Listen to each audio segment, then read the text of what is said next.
मेरे asset mutual fund द्वारा अपना नया एनएफओ लॉन्च किया जा रहा है जो कि मेरे एसेट स्मॉल कैप फंड के नाम से जाना जाएगा। यह फंड एक ओपन एंडेड इक्विटी स्कीम है। वहीं इस फंड के अंदर आप 10 जनवरी 2025 से लेकर 24 जनवरी 2025 के बीच में निवेश कर सकते हैं। वहीं अगर आप इस बीच में निवेश नहीं भी कर पाते तो जब ये फंड दोबारा से रीओपन होगा जो कि 3 फरवरी 2025 को, तो भी आप इसके अंदर इन्वेस्टमेंट कर सकते हैं। वहीं जानते हैं अब इसकी स्कीम डिटेल के बारे में। पहले जानते हैं कि स्मॉल कैप के अंदर कौन सी कंपनियां आती हैं। मार्केट कैपिटलाइजेशन के अकॉर्डिंग 1 नंबर से लेकर 100 नंबर तक की टॉप की 100 कंपनियों को लार्ज कैप के अंदर काउंट किया जाता है। उसके बाद 101 से लेकर 250 नंबर तक की कंपनियों को, जो अगली 150 कंपनियां होती हैं, उन्हें मिड कैप में काउंट किया जाता है। और उसके ऊपर की 250 कंपनियों को स्मॉल कैप के अंदर काउंट किया जाता है। तो बेसिकली इसके अंदर आपका जो मेजर इन्वेस्टमेंट रहने वाला है वह स्मॉल कैप की कंपनियों के अंदर ही आपका इन्वेस्टमेंट रहने वाला है। इसके अंदर आपका सबसे ज़्यादा ग्रोथ होने की भी चांस रहते हैं और सबसे ज़्यादा रिस्क भी आपका इसी कैटेगरी के फंड के अंदर रहता है। तो अगर आप निवेश करना चाहते हैं इसके अंदर तो अपना नज़रिया लॉन्ग टर्म का रखिए और अपना रिस्क प्रोफाइल देखने के बाद ही आप स्मॉल कैप फंड के अंदर इन्वेस्टमेंट की सोचें। बात करें एसेट एलोकेशन की तो उसके अंदर मेजरली इन्वेस्टमेंट जो रहने वाला है स्मॉल कैप के अंदर ही इन्वेस्टमेंट होने वाला है, क्योंकि ये एक स्मॉल कैप कैटेगरी का फंड है। इसके अंदर स्मॉल कैप के अंदर 65 से लेकर 100% तक का इन्वेस्टमेंट हो सकता है। वहीं मिड कैप के अंदर 0 से 35% तक का इन्वेस्टमेंट हो सकता है और लार्ज कैप के अंदर 0 से 35% तक का इन्वेस्टमेंट हो सकता है। मेरे एसेट की बैक टेस्टिंग के अकॉर्डिंग इसने 2015 से लेकर 2024 के बीच में लगभग 20% तक का रिटर्न दिया है, जहां 3 सालों के अंदर 33% से ज़्यादा का रिटर्न दिया है, 5 सालों में 29% से ज़्यादा का रिटर्न दिया है, 7 सालों में 27% से ज़्यादा का रिटर्न दिया है और 10 सालों में 21% से ज़्यादा का रिटर्न दिया है। यदि किसी ने इसके अंदर Nifty small cap 250 total return index के अंदर 10,000 रुपये की SIP की होती, तो जहां 3 सालों के अंदर उनकी वैल्यू 10,86,000 रुपये तक होती, वहीं 5 सालों के अंदर इसकी वैल्यू 20 लाख तक होती, वहीं 7 सालों में अगर देखें तो उसकी वैल्यू 22 लाख होती और 10 सालों में देखें तो लगभग 36 लाख के आसपास इसकी वैल्यू होती। बात करें स्कीम डिटेल की तो इस एनएफओ के अंदर आप 10 जनवरी 2025 से लेकर 24 जनवरी 2025 के बीच में निवेश कर सकते हैं। वहीं अगर आप इस बीच में निवेश नहीं भी कर पाते तो जब ये फंड दोबारा से रीओपन होगा तो भी आप इसके अंदर इन्वेस्टमेंट कर सकते हैं। इसमें आप लमसम के केस में 5,000 रुपये से अपने निवेश की शुरुआत कर सकते हैं। वहीं एडिशनल परचेज़ की बात करें तो उसके अंदर आप 1,000 रुपये से एडिशनल परचेज़ भी कर सकते हैं। वहीं इसका बेंचमार्क अगर देखें तो उसका benchmark Nifty small cap 250 total return index का रहने वाला है और SIP के केस में आप 99-100 रुपये से अपने निवेश की शुरुआत कर सकते हैं। वहीं बात करें इसके ऊपर टैक्सेशन की तो क्योंकि ये इक्विटी कैटेगरी का फंड है तो उसके ऊपर आपका टैक्सेशन भी इक्विटी वाला ही रहने वाला है। यानी आप जो भी पैसा निवेश करेंगे और उसके ऊपर आपको जो भी प्रॉफिट होगा, अगर आप 1 साल से पहले उसे विड्रॉ करते हैं तो उसके ऊपर आपको 20% का short term capital gain tax देना होगा और यदि आप 1 साल के बाद बेचते हैं तो उसके ऊपर आपको 12.5% का long term capital gain tax देना होगा। पर वो भी आपको तभी देना होगा यदि अगर आपका प्रॉफिट 1,25,000 रुपये से ज़्यादा होता है। अगर इससे कम होता है तो आपको किसी प्रकार का कोई टैक्स नहीं देना होगा। वहीं इस फंड के ऊपर किसी प्रकार का कोई एग्जिट लोड नहीं है। इस फंड के अंदर आप रेगुलर और डायरेक्ट दोनों ही मोड के थ्रू अपना इन्वेस्टमेंट कर सकते हैं। वहीं यह एक ओपन एंडेड फंड है तो उसके अंदर आप कभी भी इन्वेस्टमेंट कर सकते हैं और कभी भी विड्रॉ कर सकते हैं। वहीं बात करें इसके फंड मैनेजर की तो उसके fund manager mister Varun Goyal और मिस्टर सिद्धार्थ श्रीवास्तव रहने वाले हैं। वहीं अगर आप इस फंड के अंदर निवेश की सोच रहे हैं तो इन्वेस्टमेंट से पहले एक बार अपने फाइनेंशियल एडवाइज़र से सलाह जरूर ले लें और आपका नज़रिया लॉन्ग टर्म का हो तो ही इसके अंदर इन्वेस्टमेंट की सोचें। बजाज म्यूचुअल फंड द्वारा अपना नया एनएफओ लॉन्च किया जा रहा है जो कि Bajaj Finserv ELSS tax saver fund के नाम से जाना जाएगा। बेसिकली यह फंड एक ELSS कैटेगरी का फंड है, साथ ही एक ओपन एंडेड इक्विटी स्कीम है तो इसके अंदर आप कभी भी इन्वेस्टमेंट कर सकते हैं। बट यह ELSS कैटेगरी का फंड है तो उसके अंदर आपका 3 साल का लॉकिंग पीरियड रहने वाला है। वहीं इस फंड के अंदर आप 24 दिसंबर 2024 से लेकर 22 जनवरी 2025 के बीच में निवेश कर सकते हैं। वहीं अगर आप इस बीच में निवेश नहीं भी कर पाते तो जब ये फ़ंड दोबारा से रीओपन होगा तो भी आप इसके अंदर इन्वेस्टमेंट कर सकते हैं। वहीं जानते हैं अब इसकी स्कीम डिटेल के बारे में। बेसिकली ELSS कैटेगरी के फ़ंड के अंदर लोग टैक्स सेविंग के लिए इन्वेस्टमेंट किया जाता है, क्योंकि इसके अंदर अगर आप एटीसी की रिबेट लेना चाहते हैं तो आप ईएलएसएस में सेविंग करके रिबेट ले सकते हैं।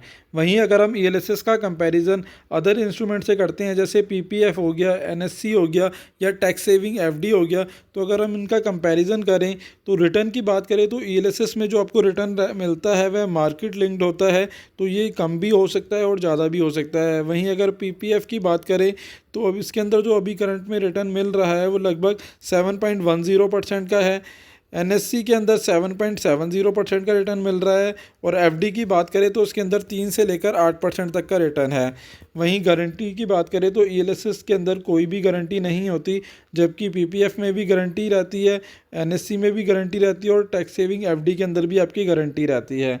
वहीं अगर लॉक इन की बात करें तो ईएलएसएस के अंदर इन सभी इंस्ट्रूमेंट की तुलना में काफ़ी कम समय का लॉक इन रहता है, क्योंकि इसके अंदर केवल 3 साल का ही लॉकिंग पीरियड रहता है, जबकि पीपीएफ में 15 साल का लॉकिंग पीरियड रहता है, एनएससी के अंदर 5 साल का लॉकिंग पीरियड रहता है और टैक्स सेविंग एफडी के अंदर भी आपका 5 साल का लॉकिंग पीरियड रहता है। वहीं अगर रिटर्न की बात करें इसके ऊपर टैक्स क्या लगता है, तो क्योंकि ईएलएसएस एक इक्विटी कैटेगरी का फंड है तो इसके ऊपर long term capital gain tax लगता है जो कि 12.5% का होता है, पर ये भी टैक्स आपको तभी देना होता है यदि आपका प्रॉफिट 1,25,000 से ज़्यादा होता है और 1,25,000 से कम होगा तो आपको किसी प्रकार का कोई टैक्स नहीं देना होगा, जबकि पीपीएफ में कोई टैक्स नहीं लगता।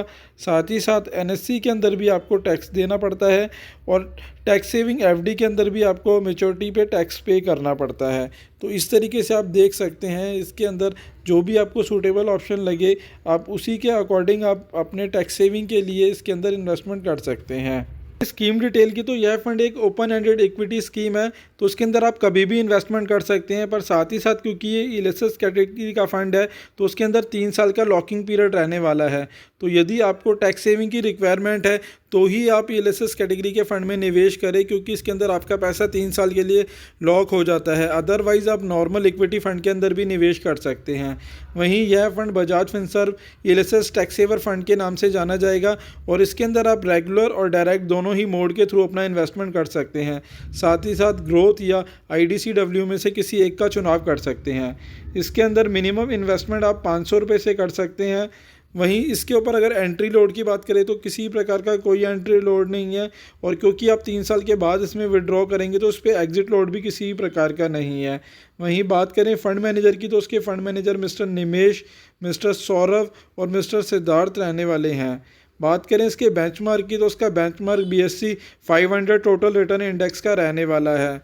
वहीं इसके अंदर आप SIP, SWP और STP किसी भी मोड के थ्रू अपना इन्वेस्टमेंट की शुरुआत कर सकते हैं।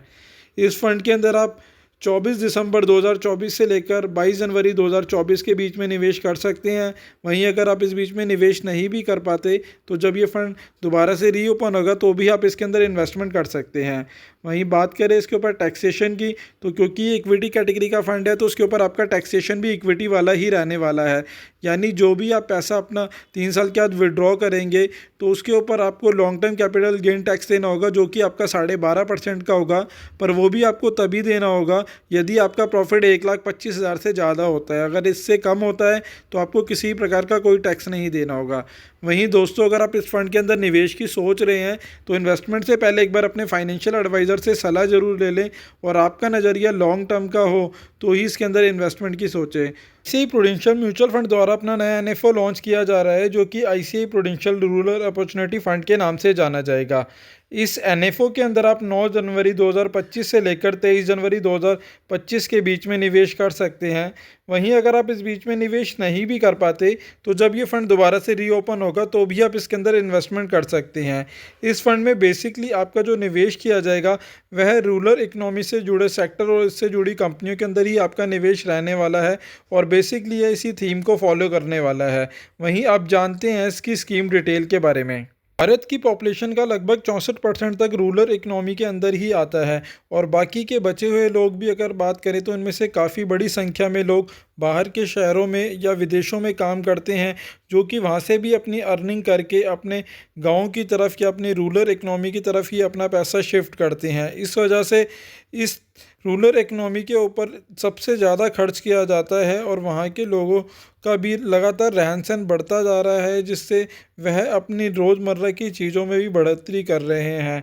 इसका सबसे बड़ा उदाहरण ये है कि जहाँ पहले गाँव में बिजली भी बहुत कम इलाकों में होती थी, इस वजह से वहाँ पे इलेक्ट्रिक आइटम से चलने वाले प्रोडक्टों की भी संख्या कम होती थी। बट जैसे जैसे लोगों का रहन सहन और उनकी प्रति व्यक्ति आय बढ़ रही है, उस हिसाब से इनके रहन सहन में वृद्धि होने के कारण भी इन प्रोडक्टों की भी संख्या बढ़ती जा रही है और लोग ज़्यादा से ज़्यादा इस तरीके की चीज़ें खरीदते हैं, चाहे वह टीवी, फ्रिज हो या फिर वॉशिंग मशीन हो। साथ ही साथ अगर बात करें तो टू व्हीलर सेक्टर और कार सेक्टर के अंदर भी बहुत तेज़ी से वृद्धि हो रही है। आप आज की डेट में अगर देखेंगे तो ज़्यादातर गाँव में आपको किसी न किसी घर के अंदर कार या टू व्हीलर आपको मिल ही जाएगा और जिन सामानों को पहले खरीदने में लोग हिचकते थे, आज की डेट में बहुत ईजिली खरीदते हैं। इसी वजह से वहाँ के रूरल भारत की इकनॉमी में भी बड़ी तेज़ी से वृद्धि हो रही है। जहाँ पर पहले रूरल भारत की अगर बात करें तो ज़्यादातर लोग एग्रीकल्चर के ऊपर ही अपने रोज़गार के लिए निर्भर थे। वहीं अगर अब बात करें करंट में तो यहाँ पर मैन्युफैक्चरिंग सेक्टर, सर्विस सेक्टर और कंस्ट्रक्शन सेक्टर के ऊपर भी बड़ी तेज़ी से काम चल रहा है, जिस वजह से इन सभी सेक्टरों के अंदर भी रोज़गार के नए नए अवसर उन्हें मिल रहे हैं, जिस वजह से इनकी प्रति व्यक्ति आय भी बढ़ रही है और इनका उसके ऊपर सर्विसेज और अपनी लग्जरी के ऊपर भी पैसे की खर्चे के अंदर भी अगर आप देखेंगे तो लगातार वृद्धि हो रही है। जहाँ पहले रूरल एम्प्लॉयमेंट के अंदर 1972 में अगर बात करें तो 86% की हिस्सेदारी थी, जो लगातार घटते घटते अगर 2024 में बात करें तो यह 60% पर आ गई है और नॉन एग्रीकल्चर की हिस्सेदारी की बात करें तो यह लगभग 40% की है। जिसमें अदर अगर इसके अंदर सेक्टरों की बात करें तो उसके अंदर मेजरली मैन्युफैक्चरिंग है, कंस्ट्रक्शन है, ट्रेड एंड होटल है, ट्रांसपोर्टेशन है और अदर सर्विसेज की मिलाकर टोटल 40% के आसपास की हिस्सेदारी है। रूरल इकनॉमी का सबसे ज़्यादा बेनिफिट इन सब सेक्टरों को ही मिलने वाला है, जिनमें अगर बात करें तो ऑटोमोबाइल और ऑटो कंपोनेंट बनाने वाली कंपनियां हो गई, कैपिटल गुड्स से रिलेटेड सेक्टर हो गया, केमिकल गुड्स से रिलेटेड सेक्टर हो गया, कंस्ट्रक्शन मटेरियल से जुड़ा सेक्टर हो गया, कंज्यूमर ड्यूरेबल से जुड़ा सेक्टर हो गया, कंज्यूमर सर्विसेज से जुड़ा सेक्टर हो गया, फास्ट मूविंग कंज्यूमर गुड्स से जुड़ा सेक्टर हो गया, फाइनेंशियल सर्विसेज से जुड़ा सेक्टर हो गया, मीडिया और एंटरटेनमेंट से जुड़ा सेक्टर हो गया, पावर सेक्टर हो गया, टेलीकम्युनिकेशन सेक्टर हो गया और एग्री से रिलेटेड सेक्टर हो गया। तो बेसिकली सबसे ज़्यादा वृद्धि इन्हीं सेक्टरों में होने की उम्मीद है। बात करें स्कीम डिटेल की तो यह एक ओपन एंडेड इक्विटी स्कीम है और ये एक थीमेटिक कैटेगरी का फंड है। तो बेसिकली इसके अंदर हाई रिस्क और हाई रिटर्न की पॉलिसी वर्क करने वाली है। तो अगर आप बिगनर इन्वेस्टर हैं तो आप थीमेटिक फंड से दूरी ही बना के चलें, बट अगर आप मेच्योर इन्वेस्टर हैं तो अपने पोर्टफोलियो का कुछ इन्वेस्टमेंट कर सकते हैं, बट इन्वेस्टमेंट करने से पहले एक बार अपने फाइनेंशियल एडवाइज़र से सलाह ज़रूर ले लें। वहीं इस फंड के अंदर आप रेगुलर और डायरेक्ट दोनों ही मोड के थ्रू इन्वेस्टमेंट कर सकते हैं। ग्रोथ और IDCW में से किसी भी एक का चुनाव कर सकते हैं। वहीं मिनिमम इन्वेस्टमेंट आप इसमें 5,000 रुपये से कर सकते हैं और एडिशनल इन्वेस्टमेंट 1,000 रुपये से कर सकते हैं। बात करें इसके ऊपर एंट्री लोड की तो उस पर किसी प्रकार का कोई एंट्री लोड नहीं है। वहीं बात करें एग्ज़िट लोड की तो यदि आप अपने पैसे को 1 साल से पहले विड्रॉ करते हैं तो इस पर 1% का एग्ज़िट लोड लगेगा और 1 साल के बाद अगर विड्रॉ करते हैं तो उस पर किसी प्रकार का कोई एग्ज़िट लोड नहीं है। वहीं इसका benchmark Nifty rural total return index का रहने वाला है। साथ ही साथ इसके अंदर SIP, SWP और STP सभी की फैसिलिटी है। फ़ंड मैनेजर की बात करें तो उसके fund manager mister Shankaran Narayan और मिस प्रियंका खंडेलवाल रहने वाली है। वहीं क्योंकि यह इक्विटी कैटेगरी का फंड है तो उसके ऊपर टैक्सेशन भी इक्विटी वाला ही रहने वाला है, यानी आपको इसके ऊपर जो भी प्रॉफिट होगा अगर आप उसे 1 साल से पहले बेचते हैं तो उसके ऊपर आपको 20% का short term capital gain tax देना होगा। वहीं अगर आप इसे 1 साल के बाद बेचते हैं तो उसके ऊपर आपको 12.5% का long term capital gain tax देना होगा, पर वो भी आपको तभी देना होगा अगर आपका प्रॉफिट 1,25,000 से ज़्यादा होता है और अगर उससे कम होता है तो आपको किसी प्रकार का कोई टैक्स नहीं देना होगा।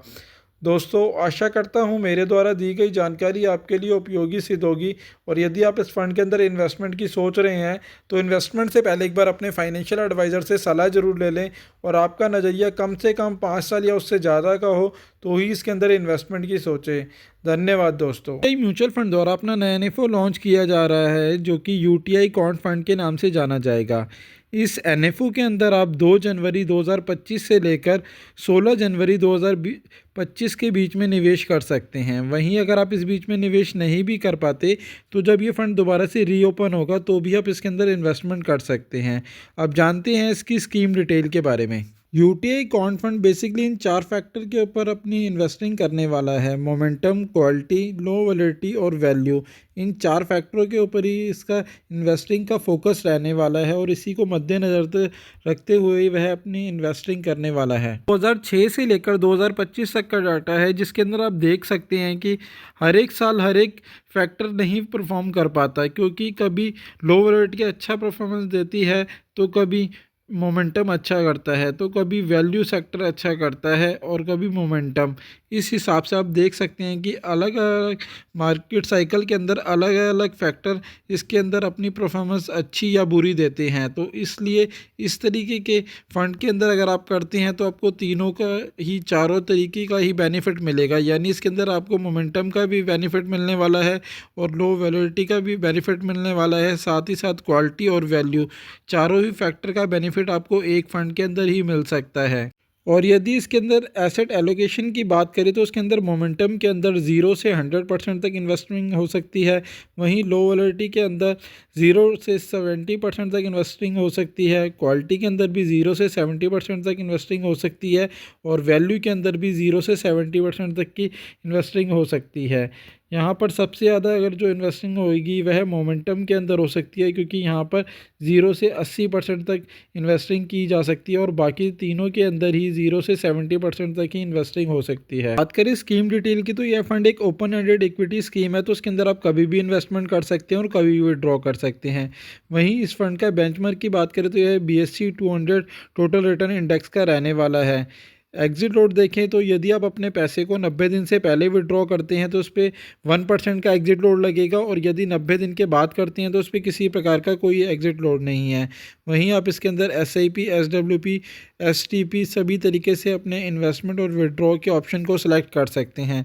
वहीं इसके अंदर आप इन्वेस्टमेंट रेगुलर और डायरेक्ट दोनों ही ऑप्शन के थ्रू कर सकते हैं, बट इसके अंदर आप जो इसके अंदर वैल्यू स्टाइल ले सकते हैं है केवल ग्रोथ ऑप्शन के थ्रू ही इसके अंदर इन्वेस्टिंग होने वाली है और इसके अंदर IDCW का ऑप्शन नहीं है। मिनिमम इन्वेस्टमेंट की बात करें तो उसके अंदर आप 1000 रुपये से अपने निवेश की शुरुआत कर सकते हैं।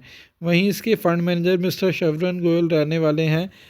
और यदि आप इस फंड के अंदर इन्वेस्टमेंट की सोच रहे हैं तो इन्वेस्टमेंट से पहले एक बार अपने फाइनेंशियल एडवाइज़र से सलाह ज़रूर ले लें और आपका नज़रिया लॉन्ग टर्म का हो तो ही इसके अंदर इन्वेस्टमेंट की सोचें।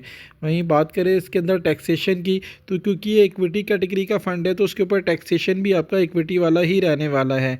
यानी आप जो भी इन्वेस्टमेंट करेंगे और यदि आप उसे 1 साल से पहले विड्रॉ करते हैं तो इसके ऊपर आपको short term capital gain tax देना होगा जो कि आपका 20% का रहने वाला है। वहीं अगर आप इसे 1 साल के बाद सेल आउट करते हैं तो उसके ऊपर आपको 12.5% का long term capital gain tax देना होगा, पर वो भी आपको तभी देना होगा यदि आपका प्रॉफिट 1,25,000 से ज़्यादा है। अगर इससे कम है तो आपको किसी प्रकार का कोई टैक्स नहीं देना होगा। दोस्तों, आशा करता हूँ मेरे द्वारा दी गई जानकारी आपके लिए उपयोगी सिद्ध होगी और यदि आपको वीडियो अच्छा लगा हो तो प्लीज़ इसे लाइक शेयर करें और चैनल अभी तक आपने सब्सक्राइब नहीं किया है तो प्लीज़ इसे सब्सक्राइब करें। धन्यवाद दोस्तों।